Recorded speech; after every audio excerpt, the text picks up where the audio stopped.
On a fog-shrouded morning in San Francisco, a Japan Airlines intercontinental jetliner began its final approach after crossing the Pacific Ocean. Inside the cockpit, the pilots searched for any sign of the airport, but ahead of them was nothing but a wall of white fog. In the uneasy silence, something unusual was quietly developing behind the mist. It would eventually lead to one of the most unusual incidents in the history of civil aviation. November 22, 1968. Today's story begins on a calm autumn afternoon at Tokyo Haneda Airport. Airport operations were running normally. A modern jetliner belonging to Japan Airlines was preparing to depart on a trans-Pacific flight to North America. At the time, this route was one of the airline's most important international services. The flight was Japan Airlines Flight 2, bound for San Francisco International Airport. During this period, Japan Airlines was undergoing rapid expansion. In less than 20 years, the airline had grown from a domestic carrier into a major international airline, connecting Asia, Europe, and the Americas. Its fleet included some of the most advanced airliners of the era. Among them was the Douglas DC-8-62, a long-range jetliner particularly suited for intercontinental routes. The aircraft operating this flight carried the registration JA-8032 and was named Tsurumaru, or Paper Crane.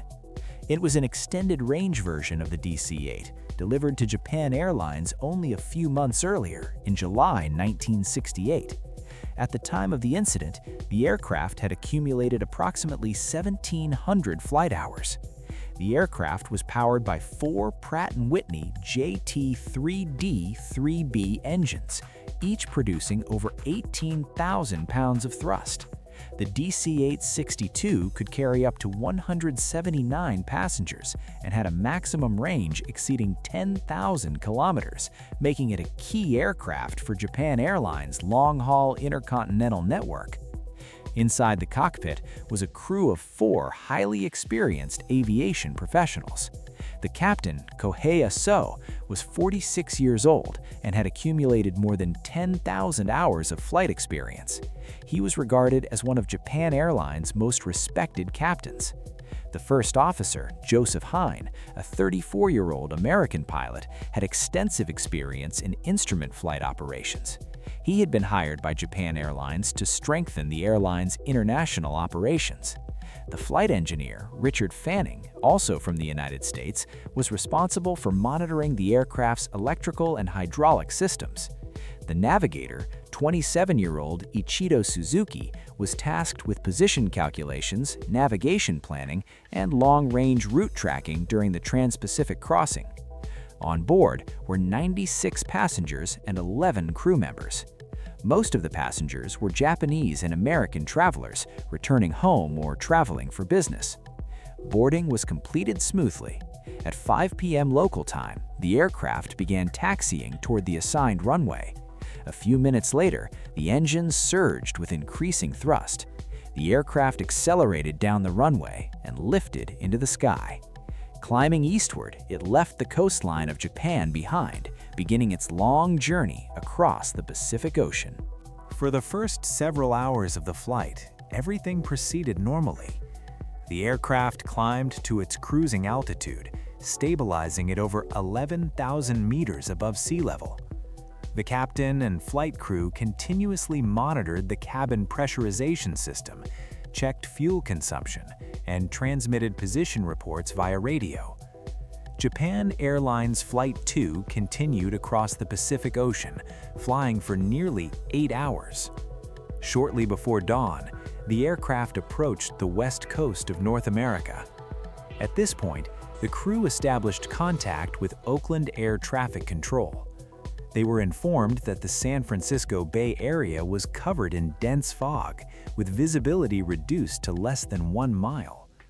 Under such weather conditions, all arriving aircraft were required to conduct a fully instrument-based approach. The captain acknowledged the information and began preparing the aircraft for descent and approach.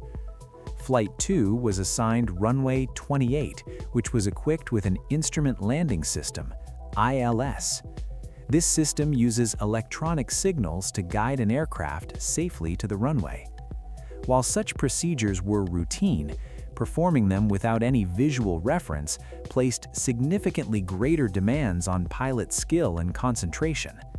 The crew cross-checked radio frequencies and recalibrated the altimeters. The captain then instructed the first officer to adjust the autopilot to precisely follow the glide slope. Meanwhile, the navigator, Suzuki, calculated the aircraft's exact position over San Francisco Bay, continuously reporting the remaining distance to the airport. At this stage, Japan Airlines Flight 2 was descending steadily, gradually entering thicker and thicker cloud layers. As the aircraft continued its descent, outside visibility deteriorated rapidly until it disappeared entirely. The aircraft was now enveloped in a uniform world of gray and white. The captain's eyes remained fixed on the Instrument Landing System indicators, carefully watching the vertical glide slope needle move slowly toward the center. The aircraft continued descending along the glide path. However, a subtle discrepancy in the altitude readings caught the captain's attention. The difference was extremely small. The captain pointed it out to the first officer. The first officer reviewed the data and agreed, suggesting that it might simply be a temporary fluctuation in the instruments. After a brief discussion, the crew decided to continue the approach. When the aircraft descended to approximately 4,000 feet, approach control confirmed that the aircraft was properly established on the glide slope. The descent continued. The captain ordered the landing gear to be extended and the flaps configured for landing. The engineer monitored hydraulic system pressure, while engine power was set to a moderate level. For the moment, everything appeared normal. However, the radio altimeter began showing readings slightly lower than expected. The captain attempted to compare the various instrument indications, but noticed that the readings were not entirely consistent. Despite this, the descent remained stable and controlled. The crew stayed highly focused, and the cockpit fell into complete silence. At this stage, the pilots could see nothing outside.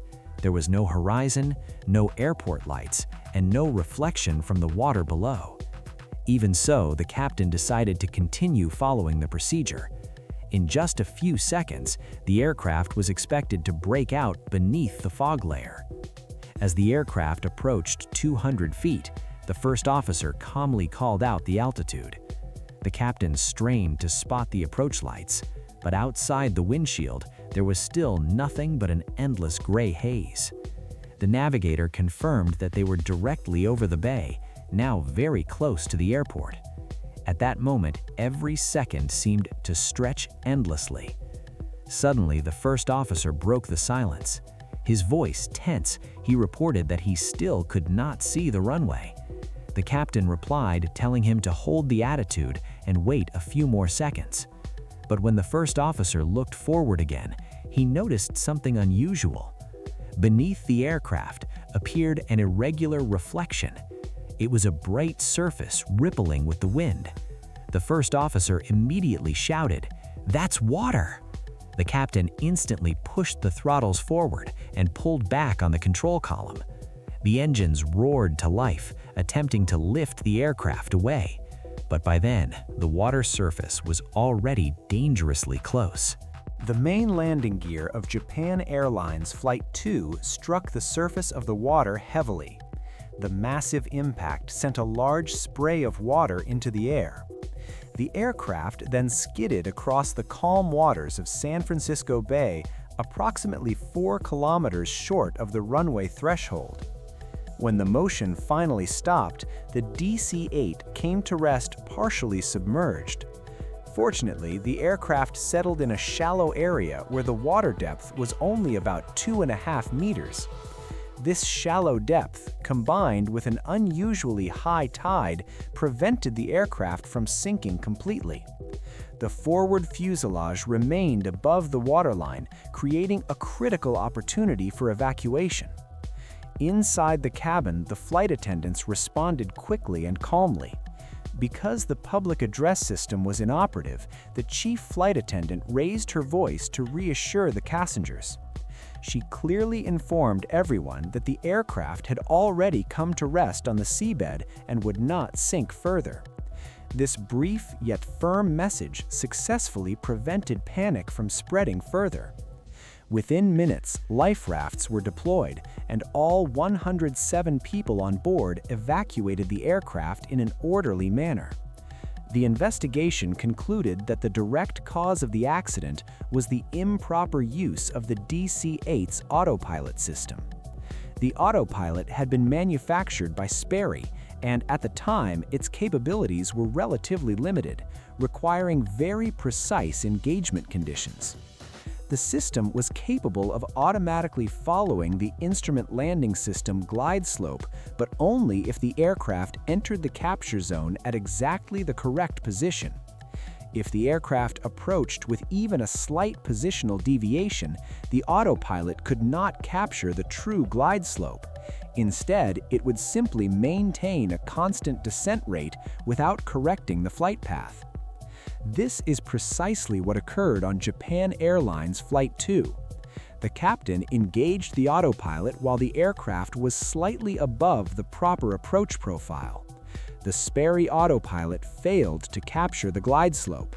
The system issued no warning and made no automatic correction to the aircraft's attitude. It simply maintained a steady descent. As a result, the DC-8 drifted away from the correct approach path and descended significantly below the ideal glide path. Because the crew was not fully familiar with the characteristics of this autopilot system, they mistakenly believed the aircraft was properly following the ILS approach. In reality, the aircraft had already entered an extremely dangerous position. The National Transportation Safety Board ultimately determined that the accident resulted from the incorrect use of the DC-8's autopilot system. The investigation found that the crew did not fully understand the operational characteristics of the DC-8 autopilot system. If the system was not engaged at the precise position required, it would not track the actual glide slope, but would instead continue a simple constant rate descent, allowing the aircraft to sink below the glide path. This technical misunderstanding, combined with a language barrier between the Japanese captain and the American first officer, weakened cockpit coordination and delayed recognition of the problem. Although the realization came too late, the captain's decisive actions in the final moments prevented a catastrophe. He managed to guide the aircraft into a controlled ditching in the bay.